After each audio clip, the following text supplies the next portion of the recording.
கர்த்தருடைய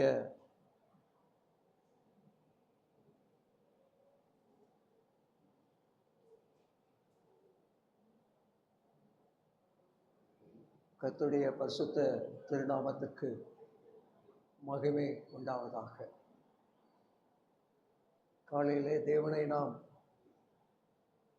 ஆராதிக்கவும் அவரை தொழுது கொள்ளவும் தேவன் நமக்கு கிருபை பாராட்டி இந்த மாலை மயங்கக்கூடிய வேளையிலே ஆண்டவருடைய பாடல்களை கேட்கும்படியாய் கொடுத்த நல்ல ஒரு தருணத்துக்காக ஆண்டவருக்கு நாம் நன்றி உள்ளவர்களாக இருப்போம். அந்த ஒவ்வொருவரையும் கர்த்தர் ஆசீர்வதிப்பாராக. உம்முள்ள செயல்களை நினைத்து நினைத்து உள்ளமே பொங்குதையா. நல்லவரே, நன்மை செய்பவரே, நன்றி நன்றி ஐயா என்று நாம் பாடின வண்ணமாக அந்த தேவனை நாம் ஆராதிக்கக்கூடிய கிருபைகளை நாம் தந்ததுக்காக நாம் ஆண்டவரை துதிப்போம். உலகத்தில் எத்தனையோ செய்திகள் வந்து கொண்டேதான் இருக்கின்றது. இன்றைக்கு காலையில் தொலைக்காட்சியிலோ வானொலி பெட்டிகளிலோ யூடியூப்களிலோ மற்றும் செய்தித்தாள்களிலோ வரக்கூடிய செய்திகள் நாளைக்கு வராது. அடுத்த நாள் புதிய செய்தி தான் வந்து கொண்டிருக்கும். ஆனால் தேவனுடைய செய்தி என்றென்றைக்கும் அது வற்றாத ஜீவ ஊற்றை போல, நதியை போல வரக்கூடியதாக காணப்படுகிறது. ஆண்டவர் சொல்லி போன வார்த்தை சுவிசேஷம் என்றும் மாறாதது. அதுதான் இந்த உலகத்திலே நல்ல செய்தி. ஆண்டவர் இந்த உலகத்தில் பரலோகத்தை விட்டு இறங்கி நம்மை தேடி வந்தார். ஏனென்றால் நாம் பாவிகளாக இருக்கிறோம், பாவத்தில் விழுந்து போனவர்கள். நம்மை மீட்கும்படியாக இந்த உலகத்திலே கர்த்தராகிய இயேசு கிறிஸ்து என்கின்ற நாமத்திலே தேவன் வெளிப்பட்டார். பிரியமானவர்களே, மத்தேயு 1:21 சொல்லுகிறது, தமது ஜனங்களை பாவங்களை நீக்கி நம்மை ரட்சிக்கிறவர் என்பதுதான் இயேசு. இயேசு என்று அவருக்கு இயேசு, அவள் ஒரு குமாரனை பெறுவாள், அவருக்கு இயேசு என்று பெயரிடுவாயா. அவர் தமது ஜனங்களின் பாவங்களை நீக்கி நம்மை ரட்சிப்பார். அவர்தான் நம்மை ரட்சிக்க முடியும். ஏனென்றால் இந்த உலகத்திலே வாழ்கின்ற நாம் கொஞ்ச காலம் இந்த உலகத்தில் வாழுகிறோம். அதற்கு பின்பதாக நாம் எங்கு செல்லுவோம் என்ற நம்பிக்கை உலக மக்களுக்கு இல்லை. பிரியமானவர்களே, இந்த உலகத்தோடு என்னுடைய வாழ்க்கை முடிந்துவிடும். ஆனால் இந்த உலகத்திலே நான் வாழ்கின்ற நாட்களிலே சம்பூர்ணமாய் வாழ வேண்டும் என்று மனிதன் விரும்பக்கூடியவனாக காணப்படுகிறார். மனுஷன் வாழ்நாள் குறுகினவனும் மனம் சஞ்சலம் உள்ளவனாக இருக்கிறான் என்று வேதம் சொல்லி, ஸ்ரீயிடத்தில் பிறந்த மனிதன் சஞ்சலம் நிறைந்தவன், பிரச்சனைகளை தலையை மேல் சுமக்கக்கூடியவன், இருதயத்திலே சுமக்கக்கூடியவன், கவலைகளை உள்ளத்தில் வைத்துக் கொள்ளக்கூடியவன். ஆனால் ஆண்டவர் உன் துக்கம் சந்தோஷமாய் மாறும் என்று சொல்லுகிறார். ஒரு தாய் பிள்ளையை பெற்றெடுக்கும் போது பிரசவ வேதனையில அவள் வேதனைப்படுவாள். ஆனால் பிள்ளை பெற்ற பின்போ அந்த பிள்ளையை கண்டு சந்தோஷப்படுவாள். உங்கள் துக்கம் சந்தோஷமாக மாறும். ஆண்டவர் இயேசு கிறிஸ்துவினிடத்தில் வருகிற ஒருவரையும் ஆண்டவர் புறம்பே தள்ளுவதில்லை. நான் உங்களுக்கு சமாதானத்தை வைத்து போகிறேன், என்னுடைய சமாதானத்தையே நான் உங்களுக்கு கொடுக்கிறேன், உலகம் கொடுக்கின்ற பிரகாரமாக அல்ல, உங்கள் இருதயம் கலங்காமலும் பயப்படாமலும் இருப்பதாக என்று ஆண்டவர் இயேசு கிறிஸ்து சொன்னார், உங்கள் இருதயம் கலங்காதிருப்பதாக, என்னிடத்தில் நீங்கள் விசுவாசமாயிருங்கள், தேவனிடத்தில் நீங்கள் விசுவாசமாயிருங்கள், நானே வழியும் சத்தியமும் ஜீவனுமாய் இருக்கிறேன், என்னை அல்லாமல் ஒருவனும் பிதாவிடத்தில் வாரான் என்று ஆண்டவர் சொன்னார். இந்த உலகத்திலே வந்தவர் பாவிகளுக்காக தம்முடைய ஜீவனை அந்த கொல்கதாவின் மலைகளை ஒப்புக் கொடுத்தார். பிரியமானவர்கள், அவர் சிலுவையிலே மரித்தார், அவரை அடக்கம் பண்ணினார்கள். அவர் தாம் சொன்னபடியே 3ஆம் நாளிலே மரணத்தை வென்று உயிரோடு எழுந்தவர். அதுதான் நற்செய்தி. அவரை முழு மனதோடு, ஆண்டவரே என்னுடைய வாழ்க்கையில என் பாவங்களை மன்னி என் உள்ளத்தில் வாரும் என்று சொல்லி அவரிடத்துல நாம் வருந்தி கேட்கும் போது நம்முடைய பாவங்களை அவர் மன்னிக்கிறார். அவருடைய இரத்தத்தினாலே நம்முடைய பாவங்களை கழுவி சுத்திகரித்து அவருடைய பிள்ளையாக மாட்டுகிறார். இதை நாம் ஒவ்வொருவரும் அனுபவித்திருக்கிறோம். அனுபவிக்காதவர்கள் இருக்கிறார்கள். ஆண்டவர் இயேசு என்னுடைய வாழ்க்கையில என் பாவங்களை மன்னித்திருக்கிறார். என் வாழ்க்கையிலே மாபெரும் சந்தோஷத்தை கொடுத்திருக்கிறார். மகனே, உன் நெஞ்சனுக்கு தாராயோ, மோட்ச வாழ்வு தருவேன் வாராயோ என்று நாம் பாடினது வண்ணமாக அவர் மனிதனுடைய வாழ்க்கையிலே பணத்தையோ பொருளையோ காசையோ இவைகளெல்லாம் அவர் கேட்கக்கூடிய தேவன் அல்ல. மகனே மகளே, உன் இருதயத்தை எனக்குத்தான், நான் அதிலே வாசம் செய்ய வேண்டும், உன்னோடு நான் இருந்து உன்னை ஒவ்வொரு நாளும் வழிநடத்துவேன் என்று அவர் நம்மை அன்போடு அழைக்கிறார். தெரியுமா? செய்திக்கு ஆதாரமாக அப்போஸ்தலர் நடவடிக்கை புத்தகத்தில் 17ஆம் அதிகாரத்தில் 1ஆம் வசனத்திலிருந்து 34 வசனங்கள் இருக்கின்றன. ஆனாலும் கூட 16வது வசனத்திலிருந்து 34வது வசனம் வரைக்கும் வாசித்தால் நலம் என்று நான் நினைக்கிறேன்.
இவைகளுக்கு தெய்வம் ஒப்பாயிருக்கும் என்று நாம் நினைக்கலாகாது.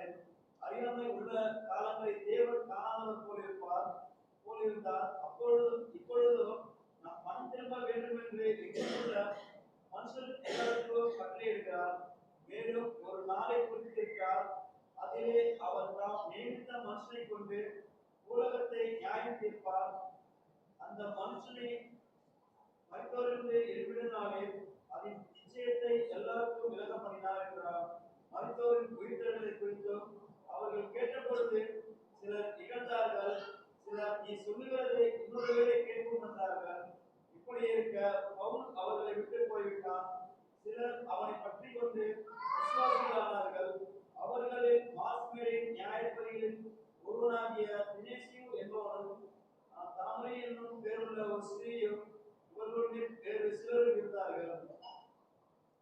இது 17ஆம் அதிகாரத்தில் முதல் பகுதியை நாம் வாசித்து பார்க்கும்போது பவுலும் சீலாவும் திமோத்தேயுவும் தெசலோனிக்கா பட்டணத்திற்கு அவர்கள் கடந்து செல்லுகிறார். கடந்து செல்லுகிற வேளையிலே 3 வாரங்கள் 3 ஓய்வு நாட்களிலே அங்குள்ள ஜெப ஆலயத்தில் என்ன செய்கிறார்கள் என்றால், தேவனுடைய ஆண்டவர் இயேசு கிறிஸ்துவை குறித்ததான காரியங்களை சிஷ்டாங்கமாக அங்கு அவர்களுக்கு பவுல் விவரிக்கிறதை பார்க்கிறோம். ஜெப ஆலயம் என்று சொல்லப்படுவது நம்ம பழைய ஏற்பாட்டில் ஜெப ஆலயங்கள் என்று சொல்லப்படவில்லை.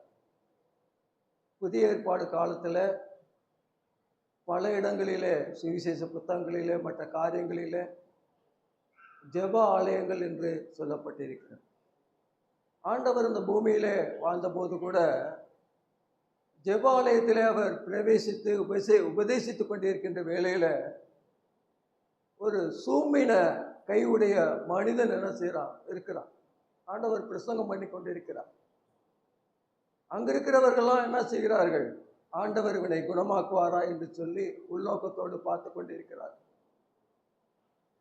அப்பொழுது ஆண்டவர் என்ன சொல்றாருன்னா, அவனை எழுந்து நில் என்று சொல்லி உன் கையை நீட்டு என்று சொன்னபோது அவன் கையை நீட்ட அவன் மறுக்கையை போல சுகமாச்சு.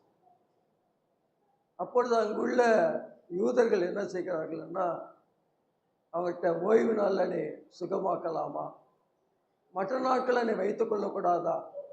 அப்போதான் சொல்கிறார் ஆண்டவர், ஒரு ஆடோ எருதோ குழியில் விழுந்தா அதை தூக்கி விட மாட்டோமா, நன்மை செய்வது தானே நல்லது என்று சொல்லி அங்கு சொல்லக்கூடிய காரியங்களை பார்க்கிறோம். ஒரு ஜெபாலயம் ஆரம்பிக்க வேண்டும் என்றால் 10 யூத ஆண்கள் இருக்க வேண்டும். ஒரு ஜெபாலயம் ஆரம்பிக்க வேண்டுமானால் 10 யூத ஆண்கள் இருக்க வேண்டும். அப்பொழுதுதான் அந்த ஜெபாலயத்தில் மக்கள் வருவார்கள். இன்றைக்கு சபைகளை பார்க்கும்போது 3 பேர் 4 பேர் 10 பேர் 15 பேர் எண்ணிக்கையிலே குறைவாக தான் இருக்கிறது. 3 பேர் இருந்தால் ஒரு சபையை என்ன செய்கிறோம், ஆரம்பிச்சிடும். எங்கே 2 பேர் 3 பேர் என் நாமத்து நிமித்தமாய் கூடியிருக்கிறீர்களோ அவர்கள் நடுவிலே நான் இருக்கிறேன் என்று ஆண்டவர் சொன்னார். அங்கு நியாயப்பிரமாணத்தை கற்பிக்கக்கூடிய ஒரு இடமாக, தேவனை ஆராதிக்கக்கூடிய இடமாக ஜெபாலயங்கள் இருந்தது. அங்கு பலி செலுத்த முடியாது. தேவாலயத்தில் போய் ஒரு ஆட்டையோ மாட்டையோ புறாவையோ பலி செலுத்த முடியாது. ஆனால் அங்கு ஆராதிக்கலாம், நியாயப்பிரமாணத்தை கற்றுக்கொள்ளலாம். அங்கு நீதிமன்றங்களாக கூட அது செயல்பட்டது, ஒரு கோர்ட்டாக அது செயல்படக்கூடியதாக இருந்தது. அங்கு பெண்களுக்கு தனியாக ஒரு இடம் இருக்கும், அங்கே பெண்கள் அமர்ந்திருப்பார்கள். இவ்விதமாக தான் ஜெப ஆலயங்கள் அங்கு இருந்தது. அப்போது அவன் அங்கு பிரசங்கித்த போது தெசலோனிக்காவிலே ஒரு சபை உருவானது. அதை பொறுக்க மாட்டாத யூதர்கள் என்ன செய்கிறார்கள், ஆவியில வைராக்கியம் கொள்ளுகிறார்கள். நான் வாசித்த போல விக்கிரகங்கள் நிறைந்திருக்கிறதுனால பவுல் ஆவியில வைராக்கியம் கொண்டார். ஆனால் அங்குள்ள யூதர்கள், விசுவாசியாத யூதர்கள், உலகத்தை கலக்குகிறவர்கள் இங்கே வந்திருக்கிறார்களா என்று சொல்லி என்ன செய்கிறார்கள், அவர்களை அங்கிருந்து அனுப்பிவிடுகிறார்கள். அங்கிருந்து பவுல் என்ன செய்கிறார்? பெரியா பட்டணத்துக்கு வருகிறார். பெரியாவுக்கு வருகிறார். அங்குள்ள ஜனங்கள் மனவாஞ்சையாய் வசனத்தை ஏற்றுக்கொண்டார்கள். காரியம் இப்படி இருக்கிறதா என்று சொல்லி அவர்கள் வேதத்தை தினமும் ஆராய்ந்து பார்த்தபடியினாலே தெசலோனிக்கா பட்டணத்தை காட்டிலும் அவர்கள் நற்குணசாலிகளாக இருந்தார்கள். பிரியமானவர்களே, நம்முடைய வாழ்க்கையில வேதத்தை நேசிக்கிறோமா? உம்முடைய வேதத்தை நேசிக்கிறவர்களுக்கு மிகுந்த சமாதானம் உண்டு, அவர்களுக்கு இடரல் இல்லை என்று சங்கீதக்காரன் சொல்லுகிறார். வேதத்தை நேசித்தால் உன் வாழ்க்கையிலே சமாதானம். நீ வேதத்தை சுமந்து சென்றால் உன்னை அவர் பிழைப்பூட்டுவார். மனிதன் அல்ல, வேதம் உன்னை பிழைப்பூட்டும். ஆண்டவர் உன்னை பிழைப்பூட்டுவார். வேதத்தை அதிகமாக நாம் ஆராய்ந்து தியானித்து அதன்படி கைகொண்டு நாம் நடக்கும்போது தேவன் நம்மை குறைவில்லாமல் நடத்தக்கூடிய தேவனாக இருக்கிறார். பிரியமானவர்களே, இப்பொழுது அங்கிருந்து அவர் என்ன செய்கிறார்? பெரியாவிலும் வந்து அந்த யூதர்கள் அவரை கிளப்பி விடுகிறார்கள், மற்றவர்களுக்கு சொல்லி கிளப்பி விடுகிறார்கள். அங்கேயும் பெரியாவிலும் ஒரு சபை உருவானது. அங்கிருந்து அவர்கள் அத்தேனா பட்டணத்துக்கு அவனை மட்டும் பவுலை மட்டும் என்ன செய்கிறார்கள்? அங்கு கொண்டு போய் விடுகிறார்கள். சீலாவும் திமோத்தேயும் பெரியாவில் இருந்து விடுகிறார். யோசித்து பாருங்க, அவர் 2வது மிஷனரி பயணத்தில் எவ்விதமாக அவர் பாடுபட்டு இருப்பார். ஆண்டவருடைய வசனத்தை சொல்ல வேண்டும், சுவிசேஷத்தை அறிவிக்க வேண்டும், சபைகள் நிறுவப்பட வேண்டும் என்ற ஆத்தும தாகம் என்ன செய்கிறது? சவுல் என்கின்ற பவுலுக்கு இருந்தபடியினால அவர் அத்தனை பட்டணத்தில் வரும்போது அது விக்கிரங்களினாலே நிறைந்திருக்கிறது. நம்முடைய இந்திய தேசத்தை நாம் பார்க்கும்போது எங்கு பார்த்தாலும் இன்றைக்கு விக்கிரகங்கள் தான் நிறைந்திருக்கிறது. பிரியமானவர்களே, ஒரு காலத்தில் விக்கிர ஆராதனைக்காரனாய் கிடந்த என்னுடைய வாழ்க்கையில கர்த்தர் என்னை வழிநடத்தினபடியினால, அவரை அறியக்கூடிய அறிவை தந்தபடியினால, அவரை அறிந்து புரிந்து கொள்ளக்கூடிய கிருபைகளை தந்தபடியினால இன்றைக்கு அந்த விக்கிர ஆராதனை விட்டு விலகி மெய்யான தேவனை சேவிக்கக்கூடியவனாக என்னை அவர் மாற்றியிருக்கிறார். பிரியமானவர்களே, அது மாத்திரமல்ல, அவன் ஆவியில வைராக்கியம் கொண்டான். இன்றைக்கு நாம் பல காரியங்களில பல விஷயங்களுக்கு நாம் என்ன செய்கிறோம்? வைராக்கியம் கொள்கிறோம். இந்த பட்டணம் விக்கிரங்களால் நிறைந்திருக்கிறது, இந்த மக்கள் எல்லாம் ரட்சிக்கப்பட வேண்டுமே, இந்த மக்கள் எல்லாம் இயேசுவின் பிள்ளையா மாற வேண்டுமே, அப்படி உள்ளத்துல பாரம் எப்படி இருந்திருக்கும் பாருங்க. ஆனால் அது கிரேக்க நாட்டின் என்ன செய்கிறது? கிரேக்க நாட்டின் தலைநகர் ஏதேன்ஸ் என்று சொல்லப்பட்டிருக்கிறது. ஏதேன்ஸ், அத்தேனா என்றால் ஏதேன்ஸ். அங்கு அவர் என்ன செய்கிறார்? அங்கு தத்துவ ஞானிகள் இருந்தார்கள். சாக்ரட்டிஸ், அரிஸ்டாட்டில் போன்ற தத்துவ ஞானிகள் இருந்தார்கள். தத்துவங்களை பேசுவார்கள். வந்து அந்த பட்டணத்திலே வந்து தத்துவங்களை என்ன செய்வார்கள்? மார்க்ஸ் மேடையில் இருந்து அவர்கள் என்ன செய்வார்கள்? புதிய ஒரு ஆள் வந்து விட்டார் என்றால் அவர் என்ன சொல்லுகிறார், என்ன உபதேசம் பண்ணுகிறார் என்ற காரியங்களை எல்லாம் கேட்கக்கூடியவர்களாக இருப்பார்கள். அதை கேட்பார்கள். அதுக்கு மேல் என்ன செய்வார்கள்? அது பொழுதுபாக்காக விட்டு விடுவார். அப்படிதான் அவர்கள் என்ன செய்கிறாங்க? அங்கே இவர் என்ன செய்கிறாரு? 2வது, அங்கும் போய் ஜெபாலயங்களில யூதர்களுக்கும் பக்தி உள்ளவர்களுக்கும் சந்தை வழியில் உள்ள எதிர்பட்டவர்களுக்கும் தினமும் சம்பாஷணை பண்ணி என்ன செய்கிறாரு? ஆண்டவர் இயேசுவை குறித்து சொல்றார். இன்றைக்கு நம்ம அந்த காரியம் செய்கிறோமா? நம்ம செய்ய மாட்டோம். எதிர்பட்டவர்களுக்கெல்லாம் இயேசுவை அறிவிக்கிறோமா? அவருடைய வாழ்க்கையில பாருங்க, சந்தை வழிகளில், ஜெப ஆலயங்களில் எதிர்பட்டவர்கள் எல்லார் மத்தியிலும் தினம் தினம் ஒவ்வொரு நாளும் அவன் சொல்லக்கூடியவனாக இருந்தான். அதில் ஒரு கூட்டத்தார் என்ன போட்டிருக்கிறது? எப்பிக்கூரர், ஸ்தோக்கியர். எப்பிக்கூயர் என்பவர்கள் என்னன்னா, இன்பம் அனுபவிப்பதே சொர்க்கம், உலகத்துல இன்பத்தை அனுபவிச்சுக்கப்பா, கடவுள் கிடையாது, கடவுள் கிடையாது, செத்து போன பிறகு எதுவும் கிடையாது, முடிஞ்சு போச்சு வாழ்க்கை, புசிப்போம் குடிப்போம் இன்பமாயிருப்போம். ஆண்டவர் இயேசு கிறிஸ்து இந்த உலகத்திலே வாழ்ந்த நாட்களில 300 வருடங்களுக்கு முன்பதாக எபிகுரஸ் என்ற ஒரு தத்துவ ஞானி இதை அவரை ஃபாலோ பண்ணக்கூடியவர்கள். எல்லாம் இன்பமா இருக்கணும், சுகபோகமாக வாழணும், புசிக்கணும், குடிக்கணும், நல்லா சாப்பிடணும், குடிக்கணும். இன்றைக்கு உலகம் அப்படிதான் இருக்கிறது. புசிக்குது, குடிக்குது, இன்பமா இருக்கு, சிற்றின்பங்களில் ஈடுபடுது. யோசித்து பாருங்க.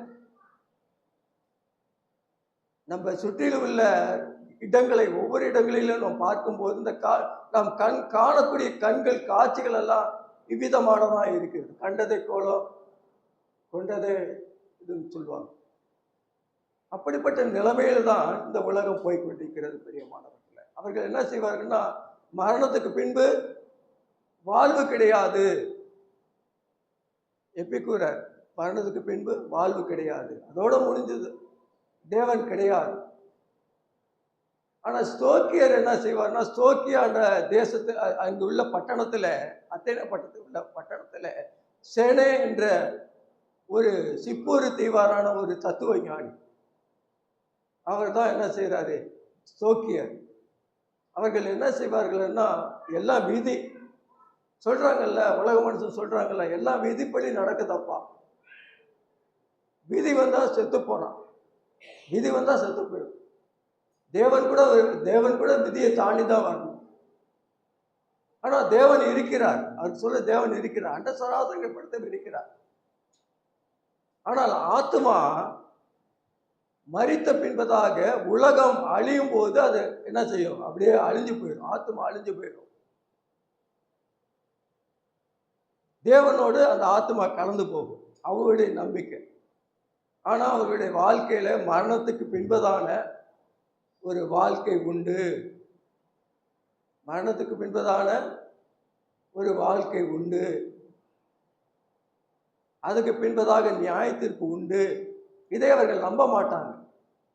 ஆனால் அவங்க சொல்றாங்க, அங்கதான் சொல்றாரு அவர், இயேசு கிறிஸ்துவையும் உயிர்த்தலையும் அவர்களுக்கு அவன் பிரசங்கித்தான். சொல்றான், இந்த வாயாடி என்ன பேச போறானோ அப்படிங்கிறாங்க. மார்க்ஸ் மேடைக்கு கூட்டிட்டு போறாங்க.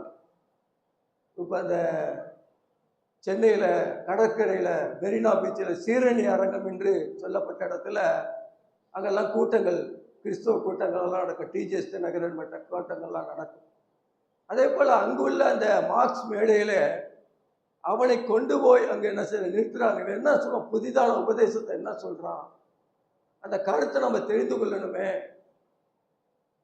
இதோட விஷயம் என்னான்னு நம்ம தெரிஞ்சுக்கணுமே. அதான் அவங்களுக்கு வேலையை. என்ன விஷயம், எது புதிய தேவதை குறித்து சொல்றானே, உயிர்த்தெழுதலை குறித்தும் ஆண்டவர் இயேசு கிறிஸ்து சொல்லுகிறானே என்று சொல்லி அவனை மார்க்ஸ் மேடைக்கு அழைத்து சொல்லுகிறார். அப்போதான் அவர் சொல்றாரு, பவுல் சொல்றாரு, அத்தேனரே, நான் அந்த பட்டணத்தை சுற்றி வந்தபோது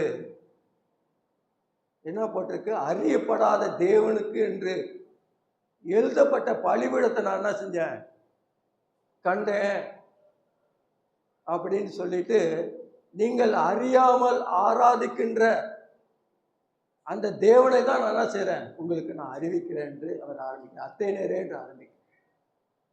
யோசித்து பாருங்க. அங்க அவர் சொல்றாரு, உலகத்தையும் உலகத்தில் உள்ளவைகளையும் யார் படைத்தது, வானத்தையும் பூமியும் உண்டாக்கின தேவன் படைத்தார். இன்றைக்கு நாம் காணுகிற வானம், பூமி, சந்திரன், நட்சத்திரம், சூரியன், மரம், செடி, கொடிகள், மனிதனை அவர் ஞானமாய் படைத்தார் 6ஆம் நாளிலே. ஆனால் மனிதனை ஏதேன் தோட்டத்தில் வைத்த போது அவன் என்ன செய்யல, கீழ்ப்படியவில்லை, ஆண்டவருடைய சத்தத்துக்கு கீழ்ப்படியவில்லை. அதனால ஆதாம் ஏவாளும் பாவம் செய்து என்ன செய்யறாங்க, தோட்டத்தை விட்டு துரத்தப்பட்டார். இவ்விதமாக தான் பாவம் பிரவேசித்தது. உலகத்தையும் உலகத்தில் உள்ளவைகளையும் படைத்த தேவன், வானத்திற்கும் பூமிக்கு ஆண்டவர். வானம் அவருக்கு சிங்காசனம், பூமி அவருக்கு பாதப்படி. அப்படிப்பட்ட தேவனுக்கு தேவன் என்ன செய்ய மாட்டாரு, கட்டப்பட்ட கோயில்களில வாசம் பண்ண மாட்டார். யோசித்து பாருங்க. கட்டப்பட்ட கோயில்களில, தேவாலய கோயில்களில தேவன் என்ன செய்ய மாட்டார், வாசம் செய்ய மாட்டார்.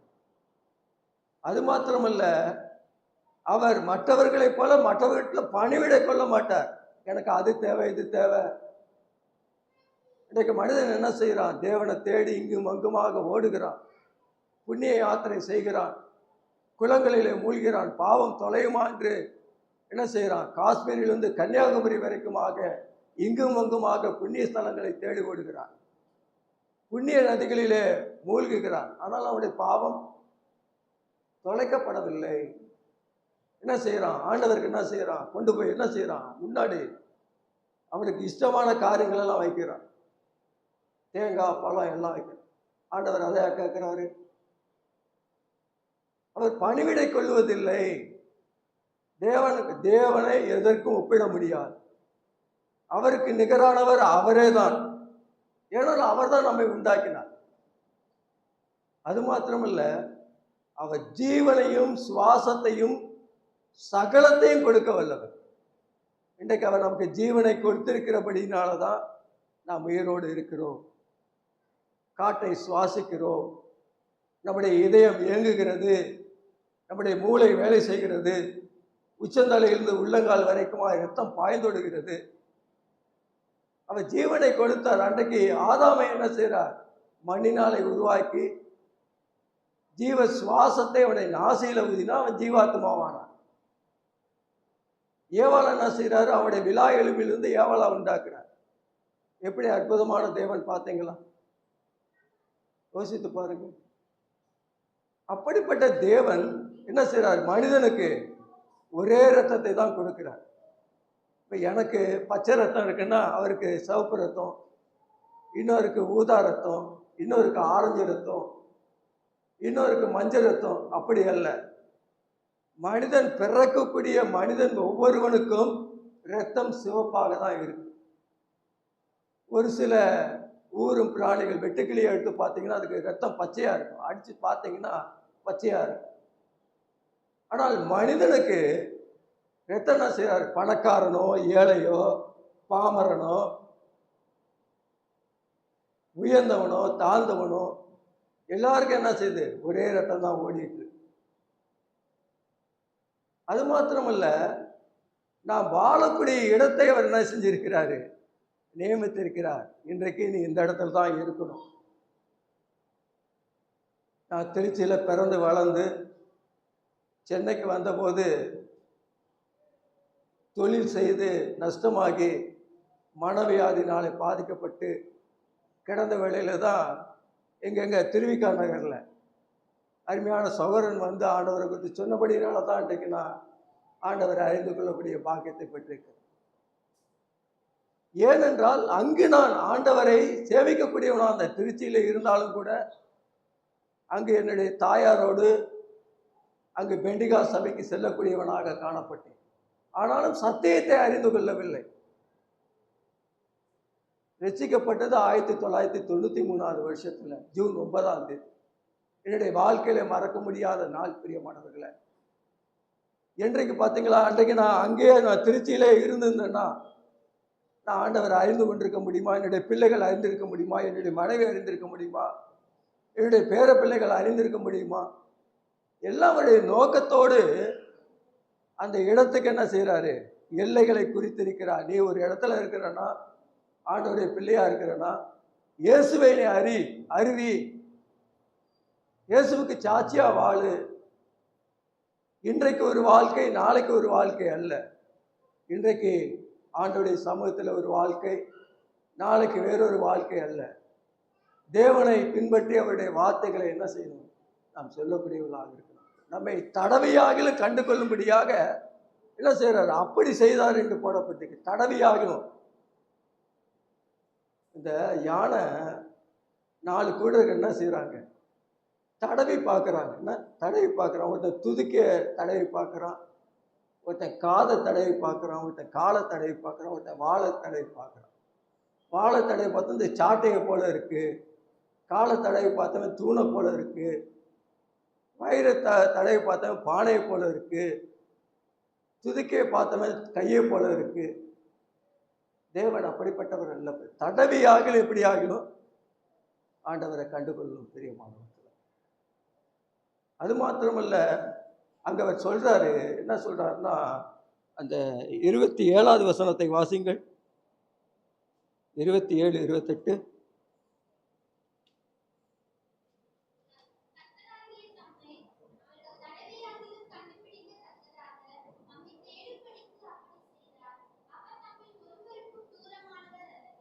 அடுத்த வசனம்.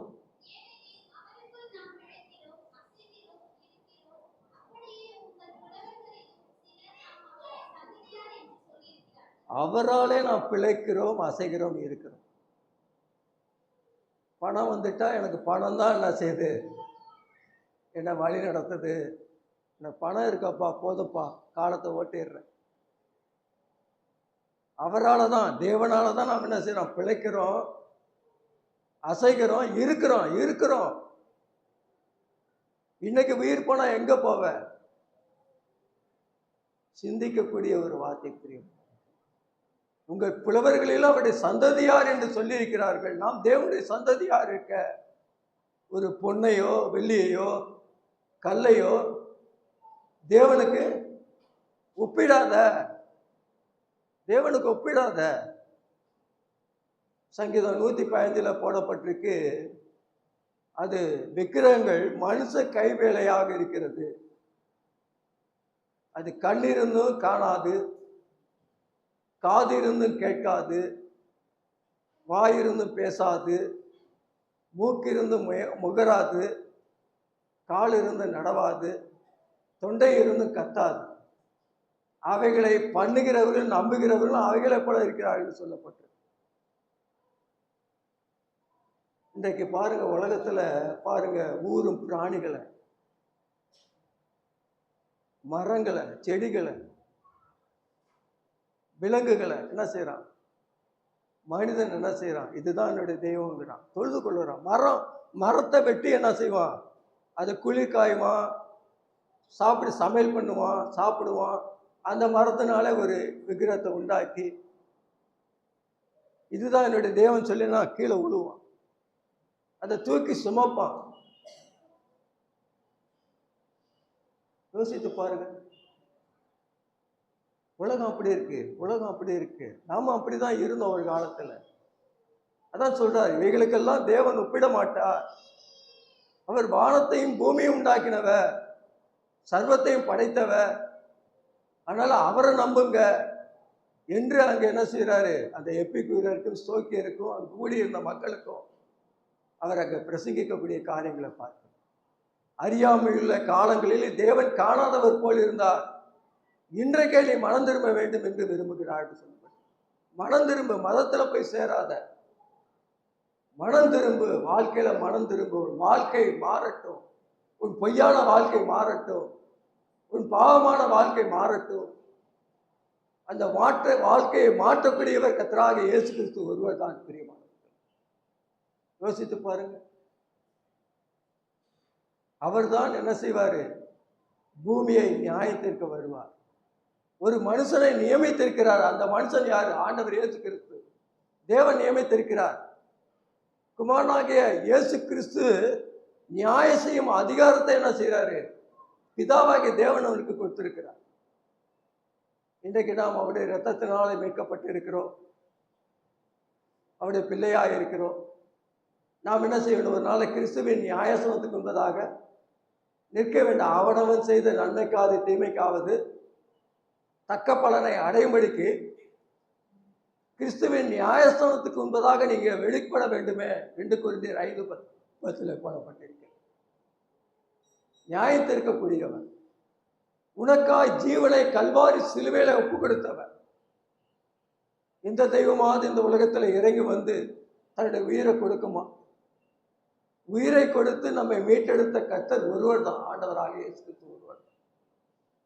உனக்காய் அவர் ஜீவனை கல்வாரி சிலுவையில ஒப்பு கொடுத்தார். கொல்கத்தாவின் மலையில 2 கல்லங்கள் நடுவில நடுச்சிலுவையில வானத்துக்கு பூமிக்கு நடுவாக அவர் தொங்கினார். அவருடைய கரங்களிலே ஆணிகள் அடித்தார்கள், கால்களிலே ஆணிகள் அடித்தார்கள், அவருடைய விழாவில ஈட்டினால் குத்தினார்கள். தன்னுடைய வெளியேறப்பட்ட இரத்தத்தை சிலுவையிலே சிந்தினார். பிரியமானவர்களே, இதை நீ எண்ணுகிறாயா? உன் பாவங்களை போக்குவதற்காக உனக்காய் அவர் தன்னுடைய ஜீவனையே இரத்தத்தையே அந்த சிலுவையில சிந்தி உன்னை கிரயமாக கொண்டிருக்கிறார். ஆவி ஆத்துமா இருக்கிறதுனால தான் நான் தேவனை என்ன செய்கிறோம், தேடி வர்றோம், ஆண்டவரை தொழுது கொள்ள வர்றோம். இப்போ யானை, சிங்கம், புலியெல்லாம் தேவனை தொழுது கொள்ளுதா பார்க்குறீங்களா? அது பாட்டு பாடும். காலையில் குயில் இருந்தால் எங்கள் வீட்டில் மரம் இருக்குது, குயில் வந்து பாட்டு பாடும். காலையில் 4:30 மணி 5 மணிக்கெல்லாம் என்ன செய்யும், 4:30 மணிக்கு ஜெபம் பண்ணிகிட்டு இருக்க வேலையில் அது என்ன செய்யும், கூக்கும் கத்திக்கிட்டு இருக்கும், குயில் கத்தும்.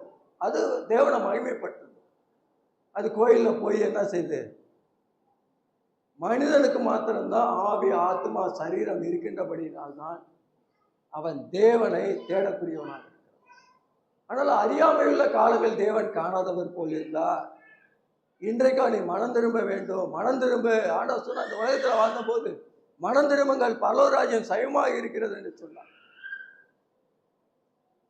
5 அப்பங்களை 2 மீனை கொண்டு 5000 பேரை போஷித்தவர், குஷ்டரோகியை தொட்டு சுகமாக்கினவர், மரித்த லாசருவை உயிரோடு எழுப்பினவர், காட்டையும் கடலையும் அதட்டினவர், தண்ணீரை திராட்சரசமாய் மாற்றினவர், கூடருக்கு பார்வை கொடுத்தவர், சப்பானிகளை நடக்க செய்தவர். ஏன் உனக்காக சிலுவையில் தொங்க வேண்டும்? உன்னை மீட்பதற்காக, உன்னை பரலோகத்திலே சேர்ப்பதற்காக.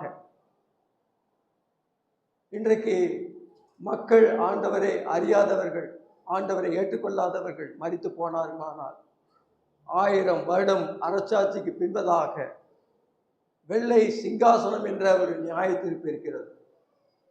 அதிலே கர்த்தராகிய இயேசு கிறிஸ்து என்கின்ற தேவன் என்ன செய்வார், நியாயாதிபதியாக உட்கார்ந்திருப்பார். அவருக்கு முன்பதாக புத்தகங்கள் திறக்கப்படும், ஜீவ புத்தகம் திறக்கப்படும்.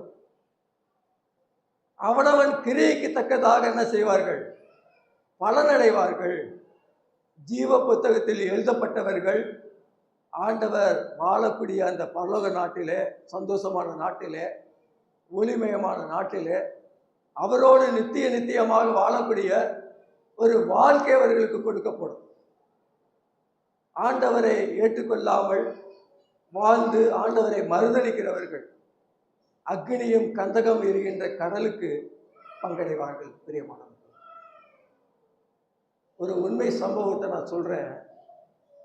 ஒரு வாலிப தம்பி, ஒரு 10 வயது இருக்கு அந்த சிறுவன், ஒரு குதிரை வண்டியில் உட்காந்து போய்கொண்டு இருக்கிறான். அவன் தனியாக போயிட்டு இருக்கிறான். அந்த குதிரை கட்டுக்கடங்கி ஓடும்போது அங்கு இருந்த ஒருவர் என்ன செய்கிறாருன்னா, வேகமாக ஓடி அந்த குதிரையை அடக்கி அந்த சிறுவனை என்ன செய்கிறார், காப்பாற்றிட்டார். அந்த பையனை காப்பாற்றிட்டார். அதே போல தான் ஆண்டவராக இயேசு கிறிஸ்து 2000 வருஷத்துக்கு முன்பதாக உலக இரட்சகராக அந்த உலகத்தில் வந்தார். அப்பொழுது அந்த வாலிபன் என்ன செய்யறான், குதிரையிலிருந்து மீட்கப்பட்ட அந்த வாலிபன் வளர்ந்து பெரிய ஒரு ரவுடியாகி கொலை குற்றத்தில் மாட்டப்பட்டு அவன் குற்றவாளியின் கூண்டில் என்ன செய்யறான், நிற்கிறான். ஜட்ஜு என்ன செய்யறாரு, முன்னாடி இருக்கிறார். அவன் குற்றவாளி கூண்டுல முன்னாடி நிற்கிறான். பார்த்த உடனே அவனுக்கு ஒரு ஞாபகம், அடடா, நம்ம அந்த குதிரை வண்டியிலேருந்து நம்மளை அவர் காப்பாற்றினார்ல, நம்ம இன்னைக்கு கொலை குற்றம் பண்ணியிருக்கிறோம், நமக்கு மரண தண்டனை விதிச்சிருக்கிறாங்க, தூக்கு தண்டனை விதிச்சிருக்காங்க, அதுலேருந்து நம்மளை காப்பாற்றிடுவாரு நினைக்கும் போது அங்கு அந்த நீதிபதி சொல்றாரு, நீ கொலை குற்றம் செய்தபடினால உனக்கு தூக்கு தண்டனை, மரணம் நிச்சயம். பாவத்தின் சம்பளம் மரணம், தேவனுடைய கிருபை வரமோ நம்முடைய கர்த்தராகிய இயேசு கிறிஸ்துவினால் உண்டான நித்திய ஜீவன். பாவத்தின் கூலி சம்பளம் மரணம் தான், ஆனால் கர்த்தர் கொடுக்கக்கூடிய நித்திய வாழ்வு. அப்பொழுது அவன் என்ன செய்யறான், வெக்கி தலை குனிந்து என்ன செய்யறான், அவன் ஜெயிலில் மரண தண்டனைக்கு பார்த்தவனாக மாறி. அதே போலதான் ஆண்டவர் நியாயாதிபதியாக வெள்ளை சிங்காசனத்தில் வீட்டிருப்பான். அதை ஒருபோதும் மறந்துவிடக்கூடாது. பிரியமானவர்களே, இதை கேட்டுக்கொண்டிருக்கிற அருமையானவர்களே, அன்றைக்கு மார்க்ஸ் மேடையிலே பிரசங்கித்த அந்த பவுலை பார்த்து என்ன செய்கிறார்கள்? சிலர் என்ன செய்கிறார்கள்? இகழ்கிறார்கள், சிரிக்கிறார்கள். அவன் என்ன சொன்னான்? உயிர்த்தெழுதலை குறித்து அவர் பிரசங்கி இருக்கிறான். ஆண்டவர் இயேசு என்ன செய்கிறாரு? 3ஆம் நாள்ல அவரை கல்லறை வைத்த பிறகு அவர் இங்கே இல்லை, தாம் சொன்னபடியே உயிர்த்தெழுந்தார். கல்லறைக்கு என்ன செய்கிறாங்க? முத்திரை போட்டு பாதுகாக்கிறாங்க. ஆனால் 3ஆம் நாள் என்ன செய்கிறாங்க?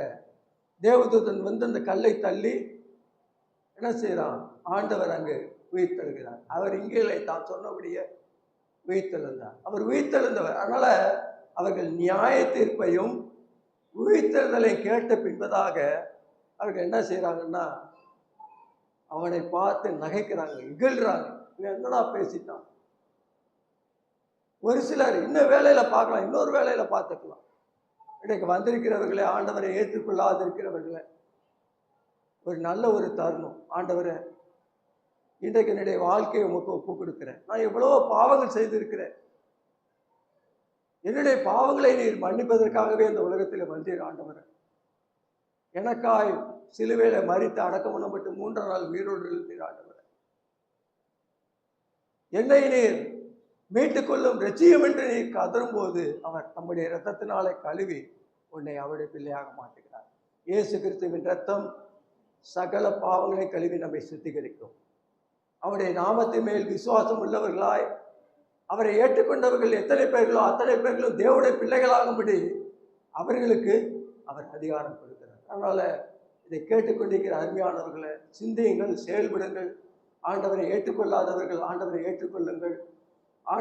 ஆண்டவரை ஏற்றுக்கொண்ட நாம் ஆண்டவருக்காக வைராக்கியத்தோடு வாழுவோம். தேவன் உங்களை ஆசீர்வதிப்பார்கள். அவர் வரும் வேலையை அறிந்திடாமல் அழிந்திடும் பாதையில் செல்கின்றாரே. அவர் வரும் வேலையை அறிந்திடாமல் அழிந்திடும் பாதையில் செல்கின்றாரே. ஆவியின் அச்சாரம் பெற்றிடாமல் அழுது புலம்பி திரிகின்றாரே. ஆவியின் அச்சாரம் பெற்றிடாமல் அழுது புலம்பி திரிகின்றாரே. மீட்பரின் சத்தம், என் நேசரின் சத்தம், தேகத்தின் மீது வருவேன் என்றார். உலக கவலை மதீனத்தால் உள்ளங்கள் உடைந்து வாழ்கின்றாரே.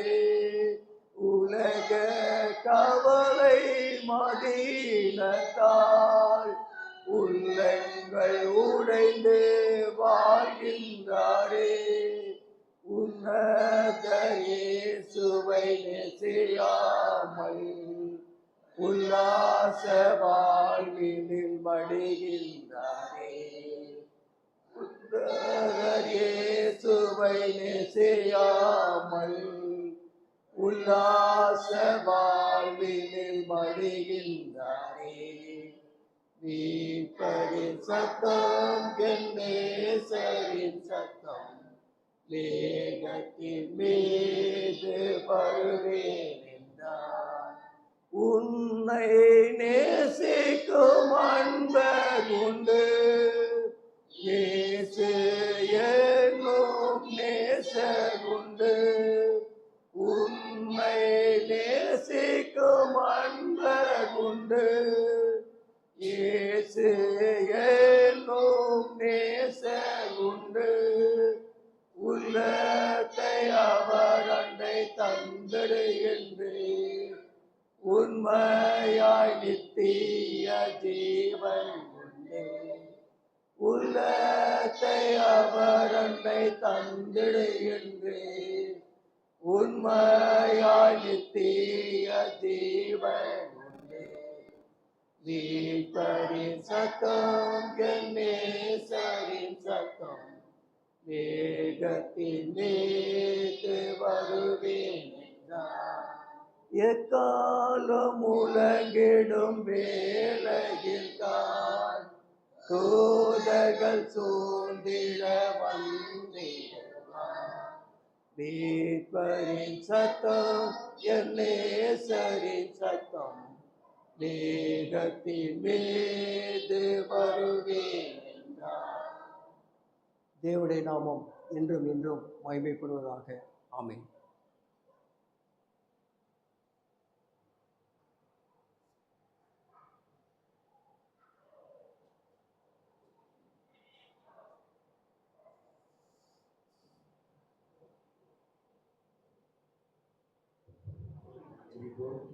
எங்களை நேசிக்க நன்றி தரப்பனே. நம்பிக்கையாமா புஸ்தகத்தை கண்டது.